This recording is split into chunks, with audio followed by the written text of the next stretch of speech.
Muito boa noite, internautas, com a graça de nosso Senhor Jesus Cristo. Estamos aqui entrando no ar com o programa Chamando Vencedores, uma realização da Igreja em Cosmópolis. Nosso programa aqui é semanal, todas as terças, 18 horas e 30 minutos aqui na TV Jaguari. Nós estamos em Cosmópolis, São Paulo. Nosso local de reunião aqui em Cosmópolis é na rua 22 de abril, número 47, no Jardim Planalto. Nossas reuniões se realizam aos sábados, às 20 horas, e aos domingos, às 9 horas da manhã. Durante a semana nos reunimos nas residências. Hoje estamos reunindo lá na Vila Nova, na rua Monte Castelo, na casa da família do seu Cláudio, onde vamos desfrutar um pouco mais sobre a palavra de Deus. Hoje, pela manhã, desfrutei de um versículo juntamente com os demais colegas e irmãos em Cristo que trabalham aqui junto comigo, lá no meu local de trabalho. Nós desfrutamos pela manhã, pois todas as manhãs nós realizamos ali uma reunião de oração, lá onde eu trabalho, no cartório de Cosmópolis. Então, de manhã nós desfrutamos de Salmo 42, versículo 1 e 2.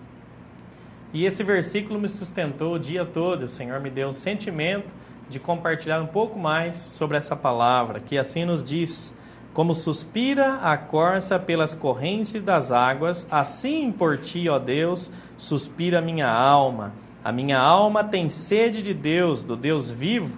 Quando irei e me verei perante a face de Deus? O salmista Davi, ele expressa o seu sentimento em todo este Salmo 42 sobre a sede constante de Deus em sua alma. Nós sabemos, pela palavra de Deus, em 1 Tessalonicenses, capítulo 5, versículo 23, que o homem é tripartido, ou seja, tem três partes: corpo, alma e espírito. Muitos pensam que alma e espírito é a mesma coisa, mas a Bíblia nos mostra que não, que alma e espírito são coisas separadas. O espírito para conter Deus, e a nossa alma é a nossa personalidade, é o que expressa o nosso eu. E a palavra também nos mostra que a alma ela é composta de três partes: mente, vontade e emoção. Eu creio que aí no site da TV Jaguari, você que está me assistindo agora, na aba Galeria de Vídeos, creio que deve ter aí algum vídeo que eu tenha compartilhado sobre a alma, onde relata com detalhes os versículos bíblicos, mostrando que a alma é composta dessas três partes. Agora, por causa do tempo, não dá para ler esses versículos, mas a Bíblia nos mostra. E Deus deseja, por esse versículo, capítulo de 1 Tessalonicenses 5, versículo 23, Deus deseja que essas três partes do homem sejam salvas. Ali ele diz que ele deseja que sejam conservadas íntegras e irrepreensíveis na vinda de nosso Senhor Jesus Cristo. Então o Senhor deseja salvar essas três partes, é uma salvação completa para o homem. Então a alma, que é composta de mente, vontade e emoção, segundo Davi, nesse versículo que eu li de Salmo, ele mostra que assim como o animal, a corça, deseja e anela pelas correntes de águas, a nossa alma também tem sede de Deus e anela. Não há algo mais gratificante, mais prazeroso do que tomar um copo de água fresca quando estamos sedentos. Aí nós podemos sentir como é prazeroso, a água, essa bebida que Deus deixou para nós. E somente a água pode nos saciar por completo a nossa sede, não é verdade? Eu creio que você que está me assistindo concorda comigo. Quando nós estamos sedentos, com bastante sede, fala, vou tomar um copo aí, de qualquer refrigerante, um suco, qualquer outra bebida aí, fala, estou com sede. Mas parece que não sacia, não mata a nossa sede. Para saciar a nossa sede realmente, somente a água, porque assim foi estabelecido por Deus e é a bebida que Ele deixou para nós para saciar a nossa sede. Da mesma forma, a palavra de Deus nos mostra na Bíblia que nós temos uma sede em nossa alma. Nossa alma, que é composta, como eu já disse, pelas nossas emoções, nossas vontades, ela tem uma sede que nada mais é do que um vazio interior. Isso a própria Bíblia nos mostra. Olha só, em Eclesiastes, capítulo 3, no versículo 11, nos diz que tudo fez Deus formoso no seu devido tempo. Também pôs a eternidade no coração do homem, sem que este possa descobrir as obras que Deus fez desde o princípio até o fim.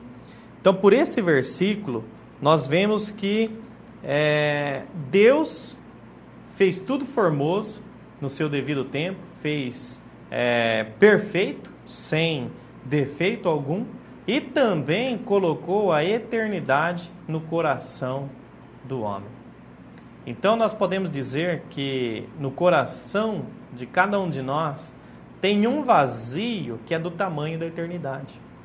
Ora, se Deus colocou a eternidade no nosso coração, podemos dizer que no nosso coração há um espaço do tamanho da eternidade, que somente o que é eterno pode preencher esse espaço.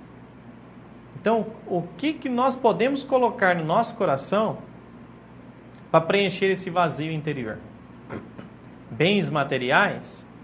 Todos nós temos um desejo e uma busca, fazemos uma busca por bens materiais, por prosperidade material. Muitos filhos de Deus seguem o Senhor com um desejo ardente no seu coração pela prosperidade material. Porém, esse material, segundo a Bíblia nos mostra, não pode nos preencher totalmente. O que pode preencher a eternidade, esse vazio no coração do homem? E o coração do homem, a Bíblia também nos mostra que ele é composto pela alma, que é a mente, vontade e emoção, mais uma parte do espírito, que é a intuição. Então, a alma é o nosso coração. Nosso coração expressa a nossa alma, nossa personalidade, quem é a nossa pessoa, nossas emoções, nossas vontades, nossos pensamentos. Tudo isso faz parte da nossa alma. A mente é a parte líder da alma. Quando o inimigo de Deus entrou no homem, lá em Gênesis, pela desobediência de Adão e Eva com a ordenança de Deus, com a palavra de Deus, quando o inimigo de Deus entrou no homem, ele foi agir exatamente na alma do homem. É importante ressaltar, registrar que a alma, nossa alma, ela foi feita por Deus.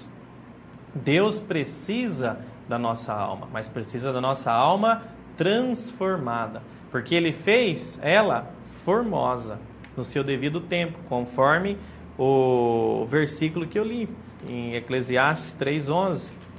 Então, em Gênesis nos mostra que a alma, ela foi feita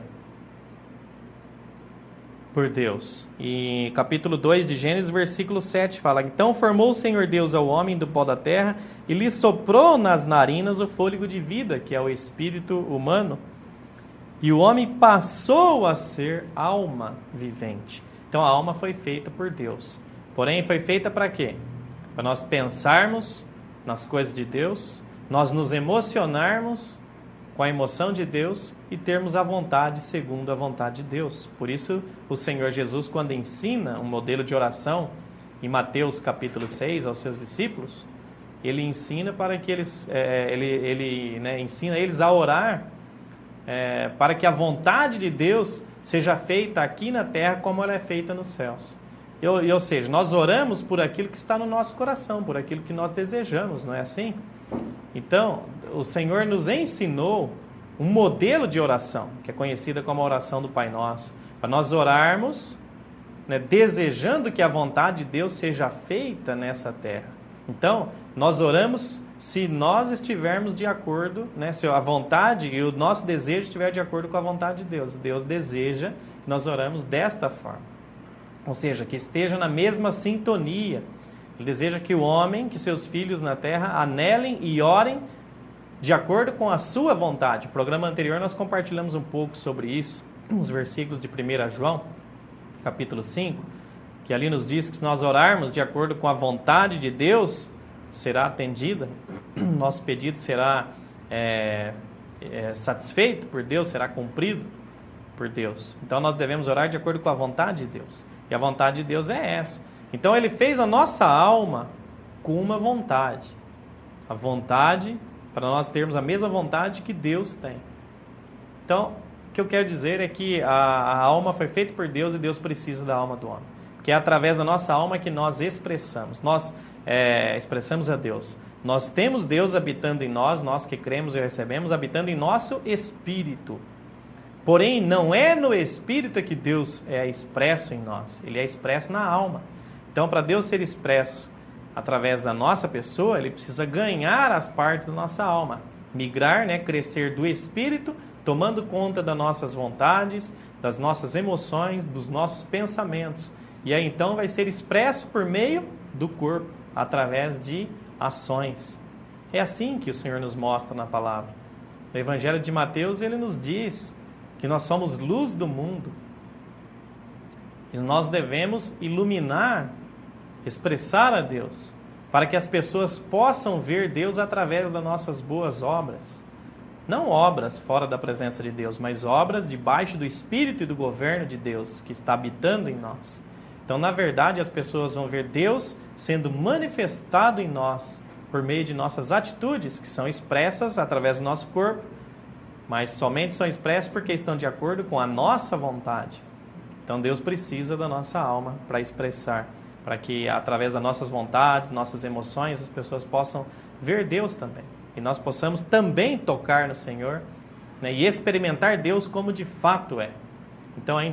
Então nós iremos adorar a Deus em verdade, né, em espírito e em verdade, em realidade. É isso que ele diz no Evangelho de João, capítulo 4. Como eu disse, então tem um vazio no nosso interior que somente algo que é eterno pode preencher.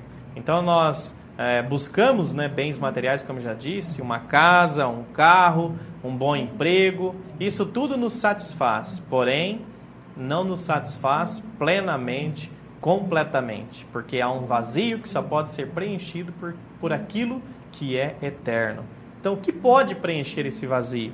Em Efésios, capítulo 1, versículo 23, fala, no 22 fala que pôs todas as coisas debaixo dos pés, né, de Jesus, para ser o cabeça sobre todas as coisas, o deu à igreja. A igreja é essa, a qual é o seu corpo, a plenitude daquele que tudo enche em todas as coisas. Olha o que o versículo diz. A igreja é a plenitude, é a expressão plena de Jesus, que é aquele que tudo enche em todas as coisas. Então, o que pode encher o vazio no nosso coração, na nossa alma, que pode matar a sede da nossa alma, saciar a sede, somente a pessoa de Jesus Cristo. Somente Ele pode saciar a nossa sede. Em 1 João, capítulo 5, o versículo que eu citei agora há pouco sobre a oração, é o versículo 14 e 15 desse capítulo. Fala que se nós orarmos de acordo com a vontade de Deus, nossos pedidos serão atendidos. Mas o versículo que eu quero desfrutar agora é nesse mesmo capítulo 5 de 1 João, versículo 11 a 13, que nos diz: o testemunho é este, que Deus nos deu a vida eterna. Então, onde está a eternidade que preenche o vazio do nosso coração, que Deus colocou no nosso coração? Está na pessoa do seu Filho. Porque esse versículo nos diz que Deus nos deu a vida eterna e esta vida está no seu Filho. Então a eternidade está na vida de Deus, a qual está com seu Filho. Aquele que tem a vida, aquele que tem o Filho tem a vida. Aquele que não tem o Filho de Deus não tem a vida eterna. Estas coisas vos escrevi a fim de saberdes que tendes a vida eterna. Quem tem a vida eterna? Quem tem a eternidade no seu coração? A vós outros que credes em o nome do Filho de Deus. Então, todos nós que recebemos o Senhor como nosso Salvador, nós recebemos a vida eterna. Ou seja, a eternidade está habitando em nosso espírito humano. Mas ela precisa ganhar também a nossa alma, o nosso coração. Nossas vontades, nossa mente, nossa emoção. Para isso, o Senhor nos ensinou em Mateus 16, se eu não estou enganado, versículo 24, que nós precisamos negar a nós mesmos, negar a vida que está na nossa alma. O problema não é a alma do homem, a mente, a vontade e a emoção, que foi feita por Deus, formoso, perfeito no seu devido tempo.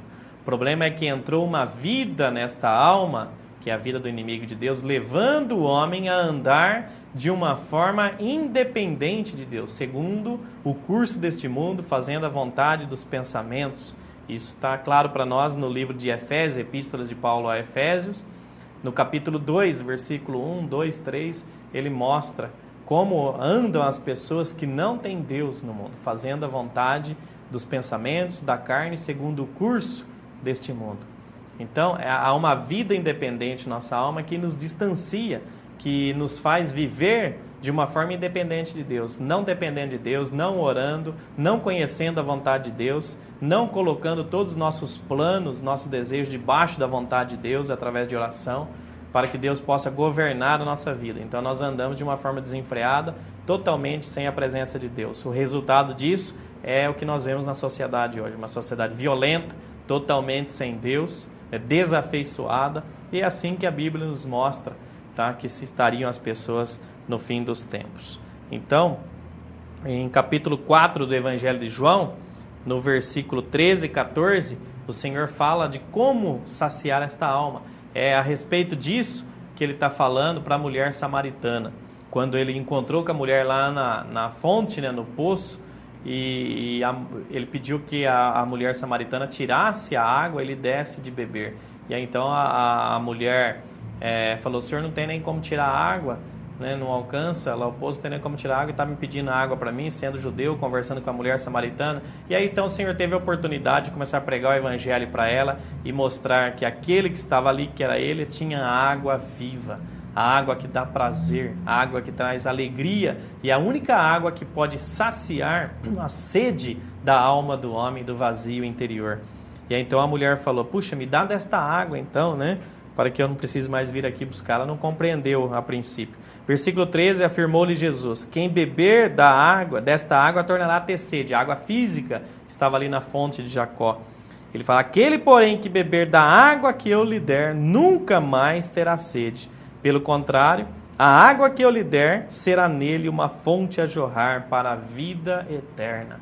É disso que o Senhor está falando. Olha, ele mostrou para a mulher samaritana: você e todas as pessoas têm uma sede, um vazio interior, que é do tamanho da eternidade, está no seu coração. Você só pode preencher esse vazio, só pode matar esta sede da alma, tá, com a minha vida, com a vida de Deus, a vida que também está na palavra de Deus, na Bíblia. Então, quando vamos ler a Bíblia, nós devemos ler debaixo do governo do Senhor, em oração, para que possamos absorver o Espírito que está na palavra de Deus. E como na prática nós podemos tocar nesta água, pegar a água da fonte que está no nosso Espírito e matar a nossa sede, nossa angústia, nossa depressão, nossa tristeza, todo vazio que nós sentimos às vezes. Como podemos nos saciar? Tem tantas pessoas, né, milionárias, pessoas muito bem-sucedidas materialmente e tão vazias interiormente. Por um outro lado, vemos pessoas que não têm absolutamente nada, materialmente falando, e estão sempre alegres, com um sorriso no rosto, feliz, porque tem Deus, tem experiência com o Senhor. Então, em 1 Coríntios capítulo 12, versículo 3, o apóstolo Paulo nos diz que ninguém pode dizer Senhor Jesus, senão pelo Espírito Santo. Então, todas as vezes que nós clamamos o nome do Senhor Jesus, nós tocamos no Espírito Santo que está no nosso espírito humano. Então a forma de nós tomarmos dessa água e beber e saciar a nossa sede espiritual da nossa alma é invocar, clamar o nome do Senhor Jesus. Quando você estiver sentindo vazio, né, você em sede espiritual, você clama: ó Senhor Jesus. Faça como Estevão, quando estava sendo apedrejado, em Atos 7, versículo 59, ele invocava: Senhor Jesus, recebe o meu espírito, clamava o nome do Senhor. Essa é a forma prática de saciar a sede da nossa alma. Que essa palavra possa saciar um pouco mais a sua e a minha sede, e o Senhor nos levar à prática dessa palavra, à realidade de experimentar o Cristo vivo que está habitando no nosso espírito, não viver de uma forma aparente, religiosa. Todos nós possamos ter experiência com o Senhor e experimentar e beber um pouco mais dessa água viva que está no nosso, no meu e no seu interior. Jesus é o Senhor.